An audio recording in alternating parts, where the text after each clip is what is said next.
जय गुरु जी, संगत जी, सभी को जय गुरु जी। शुक्राना गुरु जी महाराज का अनंतम अनंतम शुक्राना। ओम नमः शिवाय, शिव जी सदा सहाय। ओम नमः शिवाय, गुरु जी सदा सहाय। जय गुरु जी। संगत जी, चैनल पे आप अपने सत्संग लिख कर भेज सकते हैं, बोल कर भेज सकते हैं। जिस भी संगत की वॉइस क्लियर नहीं है तो उनके सत्संग में सुनकर अपने आप शेयर कर दूंगी, वो मेरी सरदर्दी है। और कोई फ़ोन करके भी अपने सत्संग ऑटो बायोग्राफी इसी नए वाले चैनल पे शुरू होगी, जो इसका नाम है सब SAB सब 13 गुरु जी। 13 गुरु जी चैनल जो आपका बहुत मतलब पसंद करते हो आप, तो वो एग्जिट ऐसे ही रहेगा। लेकिन ये नए चैनल की आवश्यकता थी, क्योंकि बहुत कुछ नया आपको नए चैनल पे मिलेगा। ऑटो बायोग्राफी ऑफ अ योगी, पुराने सत्संग, मेरी लाइफ के सत्संग और लिखे हुए सत्संग जो आप भेज सकते हैं इस चैनल के नंबर पर जो दिया हुआ है। इसलिए संगत जी, आप चैनल को सब्सक्राइब करके रखें ताकि रीच बढ़े और इसके सब्सक्राइबर बढ़ें, और मैं ऑटोबायोग्राफी ऑफ अ योगी जो हीना आंटी पढ़ने वाली हैं वो डाल सकूं। क्योंकि अभी अगर सब्सक्राइबर नहीं बढ़ेंगे तो आप लोगों तक पहुंचेगी नहीं, नोटिफिकेशन नहीं आएगा आप तक। तो सब्सक्राइब जब चैनल को आप कर लेते हैं तो आपके पास नोटिफिकेशन आने लगेगा नए चैनल का जो वीडियो डलेंगी। तो जय गुरु जी। संगत जी, कहते हैं कोई शक्ति, कोई हमारी अप्रोच और कोई भी ऐसी चीज़ आपको गुरु से नहीं मिला सकती है। गुरु से हम जब मिलते हैं, जब गुरु चाहते हैं या गुरु की नज़र हम पे होती है। हम हर कोई अपनी प्रॉब्लम को, हर कोई अपनी परेशानियों को लेके जब परेशान हो जाते हैं, टूट जाते हैं, जीवन में मुसीबतों से घिर जाते हैं, तब वो परमात्मा रूपी गुरु हमारा हाथ पकड़ते हैं। जिस तरीके से कहते ना, किसी सब्जेक्ट को पढ़ने के लिए, किसी ज्ञान को पाने के लिए हमें गुरु की आवश्यकता जीवन में होती है, उसी तरह परमात्मा में लीन होने के लिए, उन्हें पाने के लिए कहते ना, परमात्मा से सिर्फ हमें गुरु जोड़ सकते हैं। क्योंकि जो गुरु परमात्मा से मिले होते हैं वही तो परमात्मा के रास्ते तक हमें पहुंचा सकते हैं। लेकिन यहाँ तो परमात्मा साक्षात गुरु रूप में हमें मिले हैं और हमें अपने से जोड़ रहे हैं। हम अपनी संगत जो ढूंढ ढूंढ के गुरुजी खुद चुनते हैं और खुद अपने मंदिर तक पहुंचाते हैं, खुद अपने मंत्र जाप उनको देते हैं कि लो करो और कल्याण हो जाता है। एक टाइम पे 250-300 संगत होती थी एम्पायर स्टेट में, और आज 250 देशों में गुरुजी की संगत है। कितनी जगह सत्संग होते हैं, कितनी ही जगह गुरुजी की कहते ना सत्संग होते हैं, कितनी जगह गुरुजी के बड़े बड़े कहते ना अनुभव अपने प्लेटफॉर्म पे आके संगत जो होती है शेयर करती है। और सत्संग सिर्फ सत्संग नहीं होते संगत जी, कोई कहानी, कथा या प्रवचन नहीं होते। ये वो कल्याण होते हैं जो गुरुजी अपनी संगत का करते हैं, जिसमें गुरु जी की महिमा होती है, हमारे गुरु की कृपा छुपी होती है कि गुरु जी ने कब किसको कैसे कल्याण किया, कब कैसे किसका हाथ पकड़ा, कब किसके जीवन में कैसे कैसे मतलब गुरु के कल्याण करने के तरीके वो हम सत्संग में सुन पाते हैं। और जब हम सुनते हैं तो हमारा भी कल्याण हो रहा होता है। शंकर जी एक अंकल जो बताते हैं कि जब मैं गुरु जी से जुड़ा था तो मैं बहुत परेशान था। कोई केस था जो हुआ था और वो केस इतना बिगड़ा हुआ था कि उम्मीद नहीं थी दूर दूर तक कि इससे हम निकल पाएंगे या हमारे पास अपना कुछ बच पाएगा। एक उनके जानकार जिन्होंने कहा कि अब कुछ नहीं हो सकता, अब जो करेंगे वो गुरु जी करेंगे, और वो आंटी अंकल को गुरु जी के पास लेके गई। जब अंकल निराश हो चुके थे और सोच चुके थे कि अब कुछ अच्छा नहीं होना, जो होगा मतलब ये इतनी पेनल्टी हमें कोर्ट को देनी होगी कि हमारा सब कुछ चला जाएगा, तब वो गुरुजी के पास गए। अंकल बताते हैं कि गुरु जो इसको हम भगवान नहीं मान रहे थे, जिनके करने को सिर्फ हम एक चीज़ समझ रहे थे कि कोई बहुत बड़े साधु पुरुष हैं, महान पुरुष हैं और लोगों का करते हैं, कुछ तरीका होता होगा उनका। लेकिन जब वो गुरुजी के पास गए तो गुरुजी ने उनका इंटरव्यू लिया, पूछा ना की नाम है तेरा, उन्होंने नाम बताया, की करदा है, उन्होंने बताया, किते रहंदा है, उन्होंने बताया। तो उन्हीं के जहाँ पे वो काम करते थे वहीं पे एक काम करने वाले इंसान का उन्होंने नाम लिया। बोले वो की होंदा है, बोले जी गुरुजी मेरे होटल में जो जिस होटल में मैं काम करता हूँ उस होटल में वो कलीग है। तो बोले उन्हों कहीं गुरुजी उन्हों याद करते हैं। संगत जी इस तरीके से गुरुजी ने उनको बोला। अंकल अपनी बात कहने ही वाले थे कि मेरे बारे में तो कुछ पूछा ही नहीं, तो मैं अपना बताऊं कि मैं किस मुसीबत से घिरा हूँ, मैं किस परेशानी में हूँ। लेकिन उससे पहले ही गुरुजी ने इशारा किए, जा उधर बैठ जा, लंगर का। अंकल बताते हैं कि मैं बहुत परेशान था, मैं इतना परेशान था अपनी मुसीबतों से, अपनी परेशानियों से, इतना घिरा हुआ था कि मैं अगले दिन भी पहुंचा। अगले दिन भी गुरुजी ने मेरी बात नहीं सुनी। तीसरे दिन अंकल जब पहुँचे तो गुरुजी बोले दसना नहीं होंदा, डांट के बड़े तरीके से गुरुजी ने। अंकल अपने मन में बात लेके गए थे कि मैं गुरुजी को जाके आज सब साफ साफ बता दूंगा कि मेरी परेशानी क्या है और हल कैसे करोगे आप, क्योंकि आप कुछ बता नहीं रहे हो।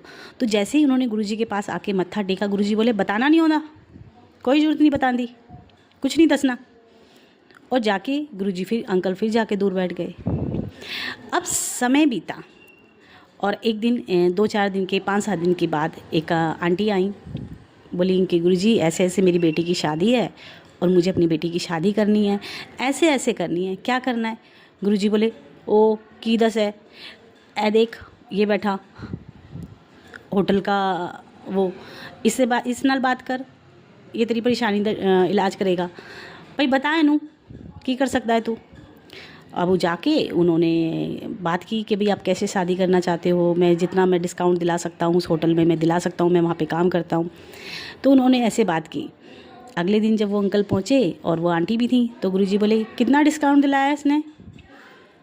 बोले ये कौन से होटल का नाम था, मैं नाम भूल गई, कि उस होटल में काम करता है, डिस्काउंट नहीं देता ये। तो कहा गुरुजी देता तो हूँ, लेकिन अब से आप अगर कोई काम बताओगे तो मैं आपको 5% डिस्काउंट अपनी तरफ से दूंगा। बोले मुझे नहीं पता था कि मैं महाशिव से बात कर रहा हूँ और मेरी औकात जो कुछ देने की नहीं है उनको मैं 5% डिस्काउंट दे रहा हूँ, नहीं मालूम था। और जब नहीं मालूम था तो पर्दा डाला हुआ था गुरुजी ने, हर चीज़ पे गुरुजी ने पर्दा डाला हुआ था कि जितना वो चाहते थे उतना ही संगत उनके बारे में जानती थी। गुरुजी चाहते थे कि ये मेरे बारे में सिर्फ इतना ही जाने, इतना ही सोचे, यही माने कि मैं कोई गुरु हूँ, बस इतना। तो इतना ही संगत जान पाई। जिस संगत को गुरुजी ने बड़े प्यारे दर्शन कराए, अपने शरीर में से फ्रेगनेंस की खुशबू, वो अनुभव भी गुरुजी ने कभी उनको शेयर नहीं करने दिए, क्योंकि गुरुजी नहीं चाहते थे ये सबको पता चले। गुरुजी ने एक पर्दा डाला हुआ था। अंकल बताते हैं कि मैं, क्योंकि मेरा एक रूटीन था, मतलब मुझे जाके कोर्ट में हाजिरी लगानी होती थी जज के आगे। फिर आके मेरा डेली का था कि मैं बड़े वहाँ पे एम्पायर स्टेट में आता था और वहाँ पे मेरी जल प्रसाद देने की ड्यूटी थी। कुछ समय के बाद देखता हूँ कि जिनसे मेरा केस का मैटर है वो भी गुरुजी के पास आ रहे हैं। थोड़ा समय और बीता तो पता चला कि वो जज भी आ रहे हैं। बोले अब मेरे मन में शंका आने लगी। जब शंका आने लगी कि भाई अब कैसे होगा, अब तो ये भी गुरुजी के पास आते हैं, अब मेरा काम कैसे होगा, और मैं भी आता हूँ। उन्हें क्या पता मैं किस गुरुजी के पास आता हूँ, अब ये क्यों आ गए। तो एक दिन गुरुजी ने कहा कि ओ होटल का नाम लेके कि होटल वाले, अशोका होटल वाले, थोड़ा कल्याण हो गया। अब अंकल जिन आंटी के संग गए थे उन्होंने कहा कि कैसे कल्याण हो गया, गुरुजी ने तो आज तक मेरी बात नहीं सुनी। तो बोले जब गुरुजी ने कह दिया वो गुरुजी का काम है कैसे कल्याण होना है, गुरुजी ने कर दिया मतलब कर दिया। अंकल बताते हैं दूसरी तीसरी ही तारीख थी उसके 2-3 दिन बाद, और अंकल का फ़ैसला हो गया। जो उन्होंने पेनल्टी दी वो बहुत कम थी, जो कि बहुत ज़्यादा हो सकती थी। फ़ैसला अंकल के हक़ में हुआ और उसके बाद कभी अंकल ने ना तो उन जज को गुरुजी के मंदिर देखा, ना उस संगत को देखा जिनसे उनका मतलब जो भी झगड़ा था। तो गुरुजी ऐसे कल्याण करते हैं, कब किसका कैसे कहते हैं ना, हम सोचते हैं कि हम बताएंगे तो गुरुजी को पता चलेगा। संगत जी पता तो उन्हें वो भी है जब आप गुरुजी से जुड़े थे और क्या सोच के आए थे। गुरुजी को पता वो भी है कि किस किस संगत को भी क्या क्या दुख है और मुझे किस किस का हाथ पकड़ना है। तो हमें शायद बताने की ज़रूरत नहीं है, ना हमें उनसे अपने दुखों को कहने की ज़रूरत है। भरोसा, गुरुजी कहते थे कि जो 10% भरोसा करता है उसका 10% कल्याण होता है, जो 20% करता है उसका 20% कल्याण होता है। 100% करना इंसान के उसमें ही नहीं है, क्योंकि 100% भरोसा इंसान कर सके ऐसे ही उसमें क्वालिटी नहीं है। तो 100% तो शायद हम कभी नहीं कर सकते, लेकिन हम अपनी परसेंटेज भरोसे की बढ़ा सकते हैं कि गुरुजी हमारी ज़िंदगी में सब अच्छा करने वाले हैं। जो अंकल का बेटा है, उसकी कुंडली में लिखा था कि वो कभी विदेश नहीं जा पाएगा, वहाँ पे जाके नहीं बस पाएगा। वो भी गुरुजी ने किया। और जब एक बार उनके बेटे ने गुरुजी से कहा, एक टाइम ऐसा था जब वहाँ से नौकरियाँ कम थी अमेरिका में, और वहाँ से लोगों को भेजा जा रहा था कि भाई इतनी वो नहीं है, जब काम ही नहीं होगा तो लोग वहाँ पे करेंगे क्या। तो ऐसी सिचुएशन थी वहाँ पे। अंकल के बेटे ने अंकल को कॉल किया और कहा कि पापा ऐसे नौकरी नहीं है यहाँ, तो अब क्या करें। तो अंकल ने उनको पैसे भेजने शुरू किए कि तू थोड़ा दिन तो वहाँ पे स्टे कर, ढूंढ नौकरी को शायद मिल जाए। बोले जब वहाँ पे लोगों के पास नौकरी नहीं थी इंडियन के पास, तो उस टाइम पर भी उनको 3 मतलब इंटरव्यू लेटर मिले और वो बड़े खुश हुए। तो अंकल बताने लगे कि देखा गुरुजी सब कर सकते हैं। बोले पापा आप बहुत जल्दी वो करने लग जाते हो, ऐसा होगा नहीं। तो बोले ठीक है। एक दिन उनने मन में गुरुजी से कहा कि गुरुजी मेरी फला कंपनी में मेरी नौकरी करवा दो तो मैं आपको मानूं। क्योंकि कंपनी अच्छी थी, सब कुछ अच्छा था, लेकिन उसकी क्वालिफ़िकेशन उस बच्चे की इतनी नहीं थी कि वो वहाँ पे नौकरी कर सके। लेकिन वहाँ का भी लेटर उसके पास आया। तो अंकल से, अपने पिताजी से उन्होंने बात की और कहा कि पिताजी ऐसे ऐसे पापा बात है और नौकरी तो नहीं लगनी मेरी। तो बोले नौकरी नहीं लगनी तो फिर तेरे पास इंटरव्यू लेटर क्यों आया। ये सब गुरुजी की महिमा है। फिर पता चला कि 45 बच्चों ने अपना वो दिया था और 3 लड़कों में उसका नंबर आया है। तो वो भी अंकल ने बोला कि देखा अभी भी तुझे गुरुजी की ब्लेसिंग का नहीं समझ में आ रहा। तो बोला अभी पापा बहुत दूर है कि मेरे को ये ज्वाइनिंग मैं कर पाऊँ, यहाँ पे मैं नौकरी कर पाऊँ, मुश्किल है क्योंकि मैं इतना क्वालिफाई नहीं हूँ, या जो इनकी रिक्वायरमेंट है मैं उसके उतना नहीं हूँ। तो गुरुजी अंकल बोलते हैं कि हाँ तू देख, गुरुजी यहीं तो गुरुजी काम करते हैं। एक दिन गुरुजी उस बच्चे की ड्रीम में आए और उसको एक स्लिप दे के चले गए। उस पर कुछ लिखा था। तो उसने अपने पापा से पूछा कि पापा ये क्या था। तो बोले ये गुरुजी की ब्लेसिंग है, गुरुजी दे के ही कुछ गए हैं, लेके तो कुछ गए नहीं है, तेरे को कुछ दे के गए हैं तो यानी ब्लेसिंग है तेरी। संगत जी, उस बच्चे ने जब कहा कि नहीं होगा तो गुरुजी ने उसी कंपनी में उस बच्चे की नौकरी लगवाई।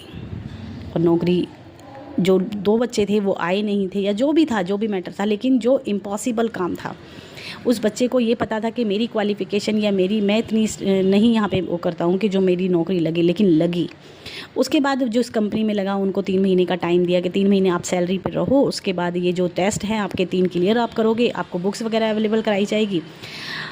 वो भी उस बच्चे ने क्लियर करी, जबकि उसने ये कहा था कि मैं नहीं कर सकता हूँ क्योंकि मैंने ये वाली चीज़ें कभी अपनी लाइफ में पढ़ी नहीं हैं। लेकिन वो पहली बार में 89 फिर 72 कुछ करके उसकी परसेंटेज आई, तीनों टेस्ट उसने क्लियर किए और नौकरी लगी। अब एक दिन उसका मन करा कि भाई सबसे सुना था कि गुरुजी के सत्संग होते हैं, शुक्राना सत्संग करता हूँ मैं, सब करते हैं मैं भी करता हूँ। तो उन्हें अपनी मम्मी को कॉल किया और बोला कि मम्मी ये बताओ मैं गुरुजी का यहाँ पे सत्संग कर रहा हूँ, तो वो छोले वगैरह पनीर वगैरह कैसे बनाते हैं। तो मम्मी ने बोला कि तू कैसे बनाएगा, तुझे तो कुछ आता ही नहीं है, तूने कभी चाय के अलावा अंडे के अलावा कुछ बनाया ही नहीं है, तू कैसे करेगा। बोला वो सब मैं कर लूँगा, आप सिर्फ मुझे बताओ कि करना कैसे है। तो उसकी मम्मी ने उसको सारी रेसिपी बताई, पूछा कितनी संगत आएगी, तो उसने 45 के करीब बताई कि 45 संगत आएगी मम्मा। तो बोली ऐसे ऐसे तू कर। बोले तू ऐसे करियो, चपाती नहीं बनाई हो, तू कुलचे ले आइयो बाहर से। जब वो बच्चा कुलचे लेने गया मार्केट में तो उसका मन बोले उसने देखा था, सुना था कई बार कि गुरुजी मना करते थे कि बाहर से कुछ नहीं लाना है, लंगर बनाना है, अपने हाथों से बनाना है, बाहर की चीज़ों के लिए गुरुजी मना करते थे। जब मना कर दिया तो उसने मन में आया, तो उसने 5 किलो का आटा का वो जो होते हैं ना पैकेजिंग वाले, वो लिया और घर आ गया। एक दिन पहले उसने रात को रोटियां बनाई, 100 रोटियां बनाई संगत जी उस बच्चे ने, जिसने कभी एक चपाती नहीं बनाई, ये सोच के कि गुरुजी महाराज आएंगे और भोग लगाएंगे और गुरुजी की इजाज़त है कि बाहर से नहीं आना चाहिए, घर में लंगर बनना चाहिए। जब हम गुरुजी का सिमरन करते करते लंगर बनाते हैं, गुरुजी को ये सोच के मेहनत करते हैं कि गुरुजी आएंगे, हमारे हाथ का लंगर खाएंगे, क्योंकि उसमें गुरुजी की ब्लेसिंग होगी, क्योंकि हमने वो सिमरन में बनाया है। तो उसने यही किया संगत जी, 100 रोटियाँ बनाई। और 100 रोटी बनाने के बाद जब वो सो गया, थक गया, जो तैयारी थी वो उसने की जितनी हो सकती थी, बाकी अगले दिन उसका सत्संग था घर में, तो उसने रात को ही रोटियां बना के रख दी थी कि सुबह सुबह क्या क्या करूँगा। तो संगत जी रात को उसको जब वो सो गया तो खटर पटर की किचन में से आवाज़ें आने लगी, कट कट की आवाज़ें आने लगी। तो उसने जाके उठ के देखा तो 3 लोग उसके किचन में जो खाना बनाया हुआ था लंगर का उसको खा रहे हैं। वो बोला, जी आप कौन हो? बोले, हम आपके पड़ोसी हैं। बोले, आप पड़ोसी हो तो फिर मेरे घर में क्या कर रहे हो, आए कैसे हो? बोले, हम ये देखो तुम्हारा गेट खुला हुआ, इसमें से आए हैं। बोले, आए तो हो लेकिन किधर से आए हो मुझे ये तो बताओ, ऐसे कैसे तुम मेरे घर में घुस के खाना खा सकते हो? बोले, भूख लगी थी तो खा लिया, हमें तुम्हारा घर का गेट खुला मिला। बोले, गेट तो ओपन नहीं था। ऐसी बहस होती रही तो उसने क्या किया, बच्चे ने उसमें से 3 जने थे, वो एक जने का हाथ पकड़ लिया और हाथ पकड़ के बोला कि मरोड़ के कि चलो मुझे दिखाओ कौन से घर से आप निकल के आए हो, मुझे भी तो पता चले कि कौन सी जगह से आए हो। तो वो अंकल आगे आगे चलने लगे, वो हाथ पकड़ के पीछे पीछे चलना, 2 जो पीछे थे वो भी पीछे पीछे आने लगे। तो ऊपर एक फ्लोर पे लेके गए, वहाँ का गेट खुला हुआ था। जैसे ही वहाँ पहुँचे, जिस अंकल का उन्होंने हाथ पकड़ रखा था, वो 2 अंकल भी उस तीसरे अंकल में ही समा गए और वो गुरुजी बन गए।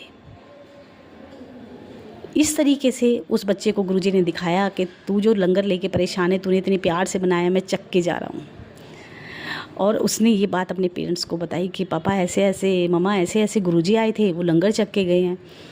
बोले, तो तू सोच क्या रहा था? बोले, मैं यही सोच रहा था कि मैं लंगर बना रहा हूँ, गुरुजी को पसंद आएगा कि नहीं आएगा, मैं सही बना रहा हूँ कि नहीं बना रहा हूँ। बोले, मैं बनाते बनाते बस मेरे को नींद भी नहीं आ रही थी, यही सोच के कल गुरुजी आएंगे, सत्संग होगा। तो संगत जी, परमात्मा सिर्फ और सिर्फ हमारे भाव के भूखे हैं, उनको हमसे कुछ नहीं चाहिए, वाकई ही नहीं चाहिए। सिर्फ वो ये देखते हैं कि इनका मन कैसा है, ये मेरे लिए कितना कर सकते हैं, ये मेरे कहते ना क्या चीज़ें हैं जो इसके मन में मेरे लिए हैं, ये मांगने के लिए है या मुझे पाने के लिए। तो संगत जी, वो जानी जहान है, वो हर चीज़ जानते हैं। एक सत्संग और, एक अंकल एक दिन गुरुजी के मंदिर से जा रहे थे, तो गुरुजी ने बोला कि एनू गाड़ी में बिठा के लेके जाएं। तो बोले, ठीक है जी गुरुजी, लंगर कर लेता हूँ, फिर जाते हूँ तो फिर इनको लेके जाता हूँ। तो बोले, एक 6 फुटा संगत जिसको गुरुजी ने उनकी गाड़ी में उनके साथ भेजा। अब रात हुई तो वो गाड़ी रास्ते में रुक गई, और पहले ये मेट्रो वगैरह बन गई, अब तो नहीं, पहले तो जंगल था बिल्कुल। अब बीच जंगल में गाड़ी खड़ी है और अंकल बोले, तो गाड़ी में पता नहीं क्या हुआ है क्या नहीं हुआ है, समझ नहीं आ रहा। तो वो अंकल बोले कि कोई डब्बा दो, पानी लेके आता हूँ मैं। तो बोले, डब्बा दो, पानी? बोले, सुबह गाड़ी सर्विस होके आई है, डब्बा तो है ही नहीं गाड़ी में। तो वो ऐसे ही 2 कदम चले और चल के बोले, मैं अभी लेके आया पानी। और 2 ही मिनट बाद वो एक डब्बा भर के ला रहे हैं, पूरा फुल भर के लेके आए। बोले, लो पानी। बोले, यहाँ तुम्हें कहाँ पानी मिल गया? बोले, मिल गया, बस मिल गया, आप इसमें डालो। और जब डाला तो वो गाड़ी जो गर्म थी वो ठंडी हुई, और जब स्टार्ट करी तो वो स्टार्ट हो गई। थोड़ी दूर पे उनको महरौली उतारना था, अंकल ने उतार दिया। लेकिन जब गुरुजी ने बोला था कि इसको अपने साथ लेके जा, यानी गुरुजी पहले से जानते थे कि इनको रास्ते में कोई परेशानी होने वाली है। और संगत भी नहीं थी। अंकल बोल रहे हैं कि उसके बाद मैंने उन अंकल को कभी गुरुजी के बड़े मंदिर में देखा, एम्पायर स्टेट में देखा ही नहीं, बड़े मंदिर में देखा ही नहीं मैंने कभी। वो फर्स्ट टाइम मैंने उनको देखा था, और लास्ट टाइम जब देखा था जब मैंने उनको महरौली छोड़ा था, उसके बाद वो कभी नज़र नहीं आए। कब किसको किसके साथ गुरुजी भेज देते हैं ना संगत जी। और कभी कभी हमारी लाइफ की कड़ियाँ बाद में जुड़ती हैं कि कैसे कैसे गुरुजी ने हमारे लिए किस किस इंसान को हमारी ज़िंदगी में लाए, किस किस के द्वारा हमारा कल्याण करवाया, किस किस से हमारे काम बनवाए। क्योंकि मेरा मानना तो यही है संगत जी, हम दुनिया के पीछे भागते हैं, लेकिन दुनिया जिसकी बनाई हुई है, अगर हम उसके पीछे भागने लगेंगे तो दुनिया हमारे पीछे वैसे ही भागने लगेगी, क्योंकि वो सब उनकी रज़ा में है। हम सोचते हैं ये इंसान हमारे काम आएगा, ये इंसान हमारी तकलीफ़ में, इसका नंबर नोट कर लेते हैं। और यकीन मानो संगत जी, कभी इमरजेंसी होती है ना तो वही लोग फ़ोन नहीं उठाते हैं, लेकिन जब हम गुरुजी से अरदास करते हैं तो अपने आप मदद आती है, क्योंकि जो मददगार है उसके हाथ बहुत बड़े हैं, बहुत विशाल हैं हमारे गुरुजी। एक आंटी का सत्संग और मैं आपको शेयर करने वाली हूँ। वो बताती हैं कि जब मेरी शादी हुई तो मैं गुरुजी से जुड़ी थी 2 महीने पहले, और मैं चाहती थी कि मेरे को बहुत अच्छी फैमिली मिले, बहुत अच्छा परिवार मिले। लेकिन जो मैंने चाहा था कि मुझे बहुत अच्छा घर परिवार मिले, वो मुझे मिला। मैं एक बंगलो में, बॉम्बे में उनका बंगलो है ससुराल में, बोली मैं अच्छी खासी रिच फैमिली में मेरी शादी हुई। क्योंकि मेरे हस्बैंड से मेरी लव मैरिज थी, तो मेरे को सास वगैरह सब मतलब पसंद नहीं करती हैं। ना उनको मैं पसंद आती हूँ, ना उन्हें मेरी चीज़ें अच्छी लगती हैं, ना मैं अच्छी लगती हूँ। बस उनके दिमाग में एक ही बात है कि ये लड़की हमारे घर में हमारी प्रॉपर्टी को देख के आई है और ये सिर्फ प्रॉपर्टी के चक्कर में रह रही है। धीरे धीरे टाइम ऐसा आया कि आंटी को बड़ी मुश्किल हो गई सास के साथ रहने में, और सास ने उनका जीना हराम कर दिया। जबकि वो गुरुजी से यही की बात बोलती हैं कि गुरुजी मुझे पता है ये मेरे माड़े कर्म हैं जो आप मेरे कटवा रहे हो। ये भरोसा हमें गुरुजी देते हैं।